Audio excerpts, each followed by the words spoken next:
For decades, Japan relied on America's military umbrella for protection. Its post-war rise became one of the greatest success stories in modern history. But that old sense of security is no longer guaranteed. North Korea continues to advance its nuclear and missile programs. China has built one of the largest air forces on the planet. Japan can no longer afford to simply watch from the sidelines. So Tokyo made a bold decision to help build one of the world's most advanced fighter jets. This is the story of Japan's race into the next generation of air power. For most of the post-war era, Japan's military stayed purely defensive. Its constitution limited the country to self-defense forces only. America's military presence provided the region's main security guarantee. For decades, this arrangement kept the region relatively stable. But the security landscape in East Asia has shifted dramatically. North Korea has conducted repeated missile and nuclear weapons tests. Its arsenal now includes weapons capable of reaching Japanese territory. At the same time, China has rapidly expanded its military air power. Beijing now operates one of the largest air forces in the world. Chinese aircraft increasingly patrol near Japanese airspace and islands. Japan's aging fleet of fighter jets faces growing pressure to keep pace. Tokyo realized it needed more than just American support alone. It needed a fighter jet built for the decades ahead, not just for yesterday's threats. A machine that could see further, strike smarter, and survive longer. Rather than build a new fighter alone, Japan chose a different path. It joined forces with two experienced partners, Britain and Italy. The result was a joint effort called the Global Combat Air Program. Known simply as GCAP, the program merged separate national projects into one. Britain brought its own advanced fighter concept, once called Tempest. Japan contributed its own next-generation fighter research as well. Italy joined soon after, adding its own aerospace expertise. Together, the three nations aim to build a true sixth-generation fighter. The jet is designed to enter service by the year 2035. A joint company called Edgewing now leads the aircraft's development. Engineers from all three countries now work side by side. In 2026, the partner nations signed a major new funding agreement. Billions of dollars are now flowing into the aircraft's development. Japan is playing a leading role in shaping the aircraft's airframe and core systems. So, what exactly makes a sixth-generation fighter different? Today's most advanced fighters, like the F-35, are fifth-generation aircraft. The new GCAP fighter is designed to go several steps further. It will feature an advanced stealth design to avoid radar detection.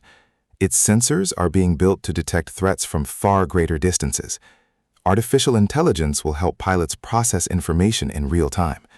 The aircraft is also being designed to control drones in combat. These drones could scout ahead or strike targets independently. This teamwork between pilot and machine is central to the design. A new radar system is being developed specifically for the aircraft. Engine technology is also being pushed to new performance levels. Every system is built around one central idea: staying ahead of rivals. A flying demonstrator aircraft is expected to take to the skies by 2027. It will test many of the technologies planned for the final aircraft before production begins. Japan is not the only nation racing toward next-generation air power. China is already flight testing its own advanced prototype aircraft. These designs suggest Beijing is investing heavily in future air combat. The United States is also developing its own next-generation fighter. Its full prototype testing is expected to begin later this decade. Europe has faced its own challenges in this new global race. A separate French, German, Spanish program has run into major setbacks. This has left GCAP as one of the clearest paths forward in the West. Other nations have also begun showing interest in joining the program. Canada has already joined as an official observer nation. The competition to build the next era of fighter jets is intensifying fast. What happens in the next 10 years will decide who controls the skies of the 2040s, and every major power knows it. The stakes are no longer just regional. They are global. For Japan, this program represents far more than new technology. It marks a significant shift in the country's defense strategy. By co-developing this aircraft, Japan gains far greater technical control.